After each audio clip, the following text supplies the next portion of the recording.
नमस्कार विद्यार्थी मित्र आणि मैत्रिणींनो, आज आपण प्रथम वर्ष कला अर्थशास्त्र या विषयाचे बहुपर्यायी प्रश्न पाहणार आहोत। मागील 2 व्हिडिओमध्ये आपण 51 प्रश्न कव्हर केलेले आहेत। इथून पुढे 25 प्रश्न कव्हर करू आणि त्याच्यानंतर एक शेवटचा व्हिडिओ असेल ज्याच्यात 50 प्रश्न कव्हर होतील। तर चला पाहूया पहिला प्रश्न काय आहे।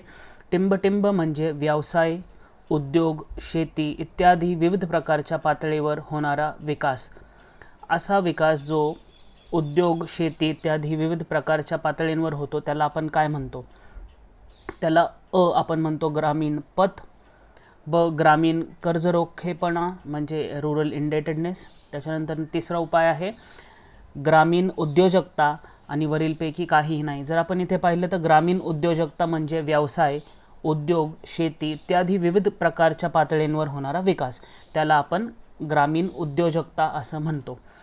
त्याच्यानंतर दुसऱ्या प्रश्नाकडे। दुसरा प्रश्न आहे ग्रामीण उद्योजकतेचे उदाहरण खालीलपैकी कोणते आहे? तर इथे जर आपण पाहिलं तर पहिलं आहे कृषी पर्यटन किंवा ॲग्रो टुरिझम। त्याच्यानंतर आहे मांस, लाकूड इत्यादीचे उत्पादन। त्याच्यानंतर आहे ब्लॅकस्मिथ किंवा लोहार आणि वरीलपैकी सर्व। जर इथे पाहिलं आपण तर ग्रामीण उद्योजकतेचे हे सगळेच उदाहरण आहेत, म्हणजे कृषी पर्यटन असेल, मांस किंवा लाकूड उत्पादन असेल, लोहार असेल, म्हणून वरीलपैकी सर्व हे या प्रश्नाचं उत्तर आहे। त्याच्यानंतर आपण तिसऱ्या प्रश्नाकडे। तिसरा प्रश्न आहे खालीलपैकी कोणती आर्थिक विकासामध्ये ग्रामीण उद्योजकतेची भूमिका ठळक करते? खालीलपैकी कुठली गोष्ट ग्रामीण उद्योजकतेची भूमिका ठळक करते? तर इथे आपल्याकडे आहेत स्वयंरोजगार सुलभ करते। त्याच्यानंतर दुसरा पर्याय किंवा उपाय आहे आर्थिक क्रियाकलाप व्यापक पसरवणे। त्याच्यानंतर आहे स्थानिक संसाधनांचा उपयोग होणे आणि वरीलपैकी सर्व। जर इथे आपण पाहिलं तर तिन्हीसुद्धा म्हणजे स्वयंरोजगार सुलभ करते किंवा सेल्फ एम्प्लॉयमेंट क्रिएशन बोलू शकतो। त्याच्यानंतर आर्थिक क्रियाकल्पाला व्यापक प्रमाणे पसरवते आणि त्याच्यानंतर स्थानिक संसाधनाचा उपयोग म्हणजे availability of resources and it's uses, हे तिसरं ऑप्शन आहे, म्हणून वरीलपैकी सर्व हे या प्रश्नाचं उत्तर आहे। त्याच्यानंतर आपण चौथ्या प्रश्नाकडे। चौथा प्रश्न आहे ग्रामीण भागातील उद्योजकांना असलेली विविध आव्हाने टिंबटिंब अशी आहेत। प्रॉब्लेम्स असोसिएटेड विथ ग्रामीण भागातील उद्योजकांना कुठले कुठले प्रॉब्लेम्स असू शकतात, अशा स्वरूपाचा हा प्रश्न आहे। तर आपण पहिला उपाय किंवा पहिला ऑप्शन पाहूयात किंवा पहिला पर्याय पाहूयात, निधीची उपलब्धता।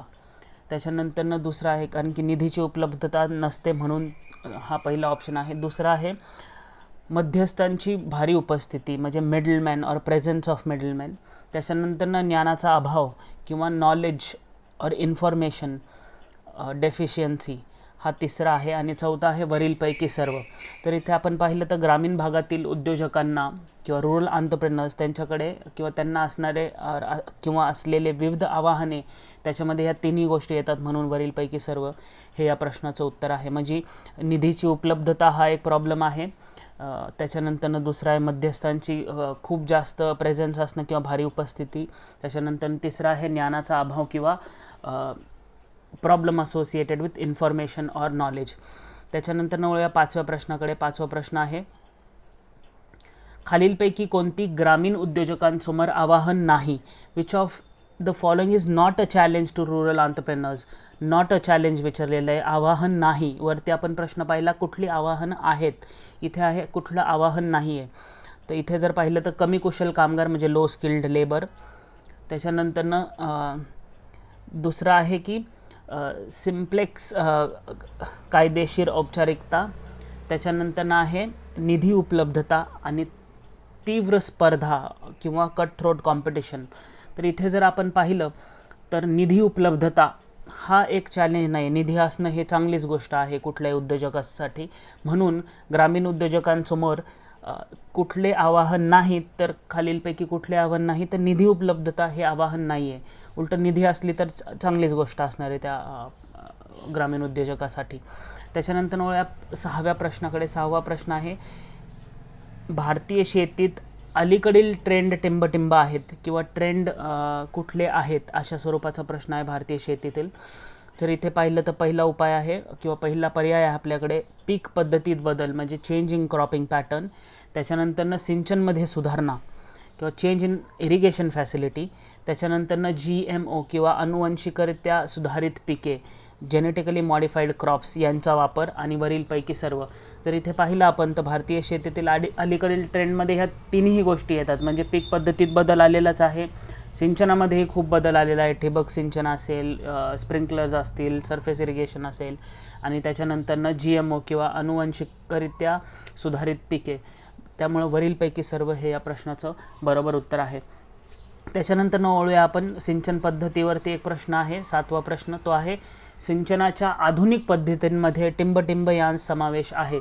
स्प्रिंकलर्स, त्याच्यानंतरनं ठिबक सिंचन किंवा ड्रिप इरिगेशन, किंवा तिसरा आहे पृष्ठभाग किंवा सरफेस इरिगेशन. जर आपण इथे पाहिलं तर सिंचनाच्या आधुनिक पद्धतींमध्ये या तिन्ही गोष्टी आहेत, स्प्रिंकलर्स किंवा शिंपड्या, त्याच्यानंतरनं ठिबक सिंचन किंवा ड्रिप इरिगेशन आणि पृष्ठभाग किंवा सरफेस इरिगेशन. हे तिन्ही आहेत, म्हणून वरीलपैकी सर्व हे या प्रश्नाचं बरोबर उत्तर आहे. त्याच्यानंतर वळूया आपण 8व्या प्रश्नाकडे. 8वा प्रश्न आहे शेतीच्या संबंधित आहे. शेतीत माहिती तंत्रज्ञानाचा किंवा इन्फॉर्मेशन टेक्नॉलॉजी वापरामध्ये टिंब यांचा समावेश आहे. शेतीत माहिती तंत्रज्ञान किंवा इन्फॉर्मेशन टेक्नॉलॉजीच्या वापरामध्ये टिंब यांचा समावेश आहे.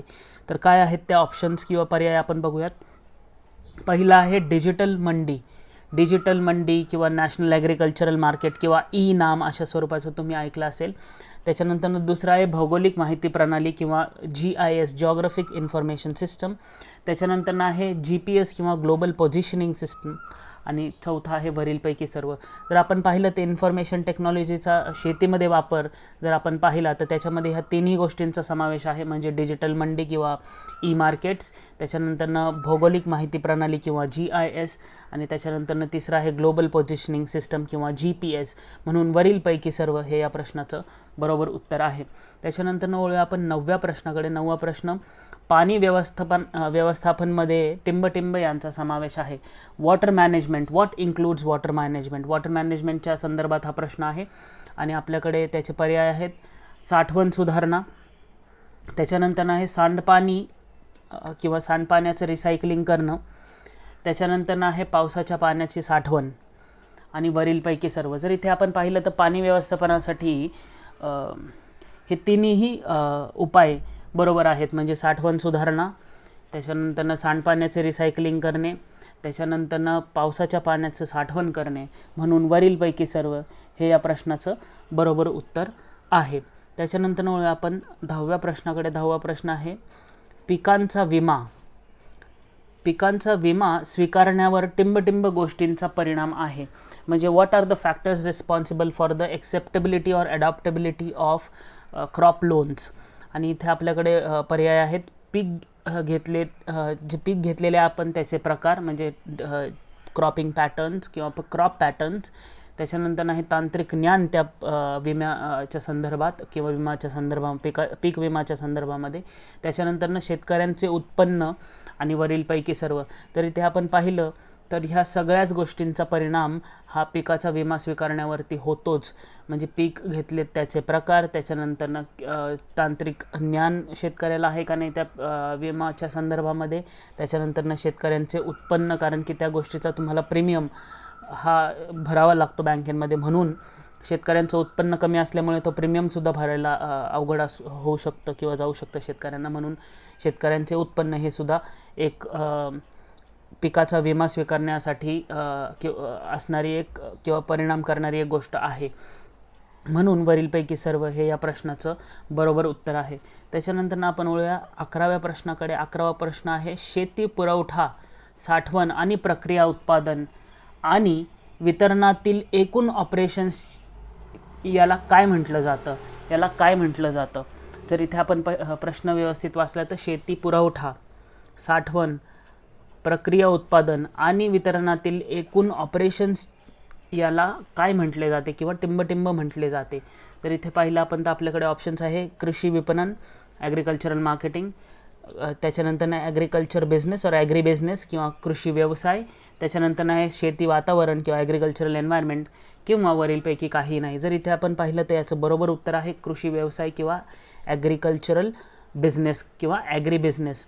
म्हणून ऑप्शन बी हे शेती पुरवठा, साठवण, प्रक्रिया, उत्पादन आणि वितरणातील एकूण ऑपरेशन्स याला कृषी व्यवसाय असे म्हटले जाते. म्हणून ऑप्शन बी हे या प्रश्नाचं बरोबर उत्तर आहे. त्याच्यानंतर वळूया आपण 12व्या प्रश्नाकडे. 12वा प्रश्न आहे, कृषी व्यवसाय प्रणालीमध्ये टिंबटिंब समाविष्ट आहे.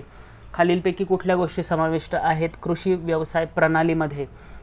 आणि त्याचे आपल्याकडे पर्याय आहेत किंवा ऑप्शन्स आहेत. उत्पादन प्रणाली, त्याच्यानंतर आहे विपणन प्रणाली, त्याच्यानंतर आहे वापर किंवा कन्झम्पशन, आणि ड वरीलपैकी सर्व. जर इथे आपण पाहिलं तर कृषी व्यवसाय प्रणालीमध्ये या तिन्ही गोष्टी असतात. म्हणजे उत्पादन प्रणाली असते, विपणन किंवा मार्केटिंग च्या संदर्भातही असते, आणि कन्झम्पशन किंवा वापर याच्या संदर्भातही असते. म्हणून वरीलपैकी सर्व हे या प्रश्नाचं बरोबर उत्तर आहे. त्याच्यानंतर वळूया आपण 13व्या प्रश्नाकडे. 13वा प्रश्न आहे, भारतातील कृषी हा 13वा प्रश्न हा शेवटचा प्रश्न आहे दुसऱ्या धड्यामधला. म्हणून इथे आपण बघूया शेवटचा प्रश्न दुसऱ्या धड्यामधला काय आहे. भारतातील कृषी व्यवसाय विकासाचे कारण टिंबटिंब आहेत. भारतातील होणाऱ्या कृषी व्यवसायाच्या विकासाचे कारण काय असू शकतात? तर आपल्याकडे पर्याय आहेत. उत्पादनाची पुनर्रचना, त्याच्यानंतर दुसरा आहे उदारीकरण, तिसरा आहे गुणवत्ता सुधारणा, आणि चौथा आहे वरीलपैकी सर्व. जर इथे आपण पाहिलं तर कृषी व्यवसाय याच्या विकासासाठी ठरणारे कारणं हे तिन्हीसुद्धा आहेत. म्हणजे उत्पादनाची पुनर्रचना, त्याच्यानंतर उदारीकरण आणि गुणवत्ता सुधारणा ह्या तिन्ही गोष्टी आहेत. म्हणून वरीलपैकी सर्व हे या प्रश्नाचं बरोबर उत्तर आहे. इथे आपण जर आता पाहिलं तर आपण चॅप्टर 1 आणि 2 याच्यातनं भरपूर प्रश्न मागील 2 व्हिडिओज रेकॉर्डेड व्हिडिओज आहेत त्याच्यातही केलेले आहेत. आणि या तिसऱ्या व्हिडिओमध्ये सुद्धा आपण बऱ्यापैकी पहिल्या आणि दुसऱ्या धड्यामधले प्रश्न घेतलेले आहेत. आता इथून पुढे काही प्रश्न असतील ते तिसऱ्या धड्याच्या संदर्भात असतील. तर चला पाहूया आपण तिसऱ्या धड्याचा पहिला प्रश्न हा काय आहे.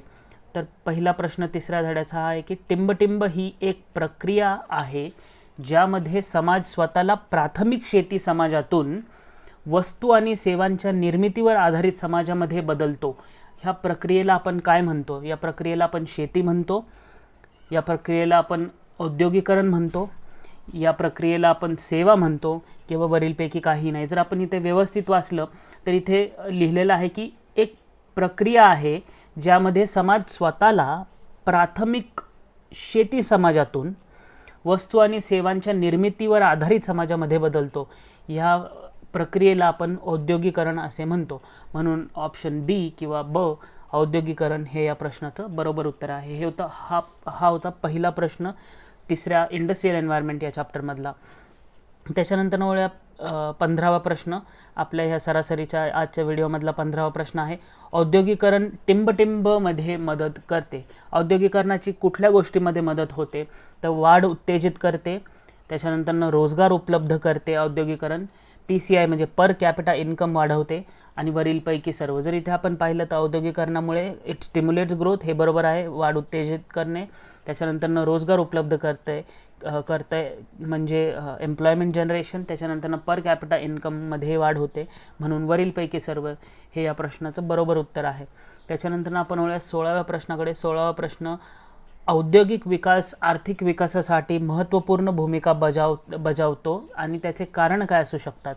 औद्योगिक विकास आर्थिक विकासासाठी महत्त्वपूर्ण भूमिका बजावतो, पण त्याचे कारणं काय असू शकतात?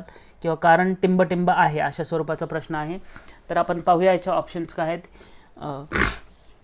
इथे जर आपण पाहिलं तर हे राष्ट्रीय उत्पादनामध्ये योगदान देते. म्हणजे औद्योगिक विकास हा राष्ट्रीय उत्पादनामध्ये योगदान देतो, म्हणून तो आर्थिक विकासासाठी महत्त्वपूर्ण आहे.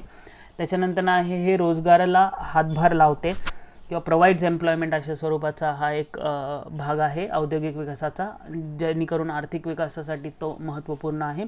त्याच्यानंतर आहे हे व्यापारात योगदान करते किंवा देते. जर आपण इथे पाहिले तर या तिन्ही गोष्टी औद्योगिक विकास आर्थिक विकासासाठी महत्त्वपूर्ण भूमिका बजावतो आणि त्याचे कारण हे तिन्हीसुद्धा आहेत. म्हणून वरीलपैकी सर्व हे या प्रश्नाचं बरोबर उत्तर आहे. त्याच्यानंतर वळूया 17व्या प्रश्नाकडे. 17वा प्रश्न अशा स्वरूपाचा आहे की औद्योगिकरणाची प्रक्रिया किंवा प्रोसेस ऑफ इंडस्ट्रियलायझेशन टिंबटिंबमध्ये मदत करते. Process of industrialisation helps in what? किंवा औद्योगिकरणाची प्रक्रिया टिंबटिंबमध्ये मदत करते. तर आपण इथे बघूयात काय आहे.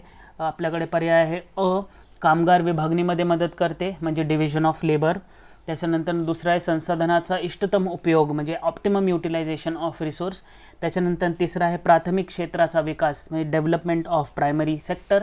आणि वरीलपैकी सर्व. जर इथे आपण पाहिलं तर औद्योगिकरणाची प्रोसेस किंवा प्रक्रिया ही तिन्ही गोष्टींमध्ये मदत करते. म्हणजे कामगार विभागणीमध्ये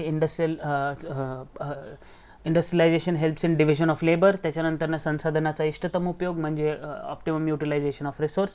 आणि प्राथमिक क्षेत्राचा विकास that means development of primary sector. म्हणून वरीलपैकी सर्व हे या प्रश्नाचं बरोबर उत्तर आहे. त्याच्यानंतर वळूया 18व्या प्रश्नाकडे. 18वा प्रश्न आहे टिंबटिंब एखाद्या देशातील आर्थिक क्रियाकल्पांची वाढीसाठीचा एक महत्त्वाचा घटक आहे किंवा महत्त्वपूर्ण घटक आहे. टिंबटिंब एखाद्या देशातील आर्थिक क्रियाकल्पांच्या वाढीसाठीचा एक महत्त्वपूर्ण घटक आहे. औद्योगिकरण, तर्कसंगता, धर्मनिरपेक्षता किंवा वरीलपैकी सर्व. तर इथे आपण पाहिलं तर औद्योगिकरण हे एखाद्या देशातील आर्थिक क्रियाकल्पांच्या वाढीचा एक महत्त्वपूर्ण घटक आहे. म्हणून ऑप्शन ए किंवा औद्योगिकरण हे या प्रश्नाचं बरोबर उत्तर आहे. त्याच्यानंतर वळूया आपण 19व्या प्रश्नाकडे. LPG किंवा LPGचं पूर्ण स्वरूप काय आहे अशा स्वरूपाचा हा प्रश्न आहे. किंवा त्याचा LPGचा फुल फॉर्म काय आहे, लॉंग फॉर्म काय आहे अशा स्वरूपाचा प्रश्न आहे. जर इथे आपण पाहिले आपल्याकडे जे पर्याय आहेत त्यामध्ये अशा स्वरूपाचा आहे की उदारीकरण, खाजगीकरण आणि जागतिकीकरण. त्याच्यानंतर ब आहे उदारीकरण व माल खाजगीकरण. त्याच्यानंतर आहे स्थानिक उत्पादित वस्तू. आणि त्याच्यानंतर आहे वरीलपैकी सर्व. जर इथे आपण पाहिलं तर LPG याचे पूर्ण स्वरूप आहे उदारीकरण, खाजगीकरण आणि जागतिकीकरण म्हणजे लिबरलायझेशन, प्रायव्हेटायझेशन अँड ग्लोबलायझेशन. म्हणून ऑप्शन ए हे या प्रश्नाचं बरोबर उत्तर आहे. उदारीकरण, खाजगीकरण, जागतिकीकरण हे या प्रश्नाचं उत्तर आहे. LPG अशा स्वरूपाचे प्रश्न विचारले गेलेले आहेत म्हणून हा प्रश्न आपण घेतलेला आहे. म्हणून या प्रश्नाचं व्यवस्थित तुम्ही बघून उत्तर द्या आणि व्यवस्थित वाचला गेला पाहिजे हा प्रश्न. त्याच्यानंतर आता वळूया 20व्या प्रश्नाकडे. 20वा प्रश्न आहे टिंबटिंब म्हणजे उत्पादकता आधारित विकासाला चालना देण्यासाठी औद्योगिक रचना बदलण्यासाठी केलेल्या प्रयत्नांची व्याख्या आहे. टिंबटिंब म्हणजे उत्पादकता आधारित विकासाला चालना देण्यासाठी औद्योगिक रचना बदलण्यासाठी केलेल्या प्रयत्नांची व्याख्या. तर इथे आहे आपल्याकडे औद्योगिक धोरण किंवा इंडस्ट्रियल पॉलिसी. त्याच्यानंतर औद्योगिक उत्पादन म्हणजे इंडस्ट्रियल आउटपुट, औद्योगिक कामगार म्हणजे इंडस्ट्रियल लेबर आणि वरीलपैकी सर्व. जर इथे आपण पाहिलं तर ही कुठल्या गोष्टीची व्याख्या आहे, व्याख्येचा प्रश्न आहे हा. तर टिंबटिंब म्हणजे उत्पादकता आधारित विकासाला चालना देण्यासाठी औद्योगिक रचना बदलण्यासाठी केलेल्या प्रयत्नांची व्याख्या म्हणजे औद्योगिक धोरण. औद्योगिक धोरण हे या प्रश्नाचं बरोबर उत्तर आहे, इंडस्ट्रियल पॉलिसी. तर हा 20वा प्रश्न होता. त्याच्यानंतर येऊया आपण 21व्या प्रश्नाकडे. 21वा प्रश्न आहे औद्योगिक धोरण हे सरकारचे सर्वसमावेशक विधान आहे आणि त्यात टिंबटिंब समाविष्ट आहे. त्यात कुठल्या गोष्टी असतात औद्योगिक धोरणामध्ये? प्रक्रिया, ब तत्वे किंवा प्रिन्सिपल्स. प्रक्रिया म्हणजे प्रोसेसेस, ब तत्वे किंवा प्रिन्सिपल्स, क धोरणे म्हणजे पॉलिसी आणि त्याच्यानंतर आहे वरीलपैकी सर्व. जर इथे आपण पाहिलं तर या प्रश्नाचं बरोबर उत्तर आहे वरीलपैकी सर्व. हे औद्योगिक धोरण हे सरकारचे सर्वसमावेश विधान आहे आणि त्यात या तिन्ही गोष्टींचा म्हणजे प्रक्रिया, तत्वे आणि धोरणे या तिन्ही गोष्टींचा समावेश आहे. म्हणून वरीलपैकी सर्व हे या प्रश्नाचं बरोबर उत्तर आहे. त्याच्यानंतर वळूया आपण 22व्या प्रश्नाकडे. 22वा प्रश्न आहे औद्योगिक धोरण सुनिश्चित करते टिंबटिंब गोष्ट सुनिश्चित करते. औद्योगिक धोरण टिंबटिंब सुनिश्चित करते आणि त्याच्यामध्ये आपल्याकडे ऑप्शन्स आहेत. इथे जर आपण पाहिलं तर आपल्याकडे ऑप्शन्स आहेत. आपण 23वा प्रश्न आपण घेतोय. 22वा प्रश्न इष्टतम किंवा इष्ट भागात मर्यादित स्रोतांचा प्रवाह म्हणजे directing all the resources to a particular sector.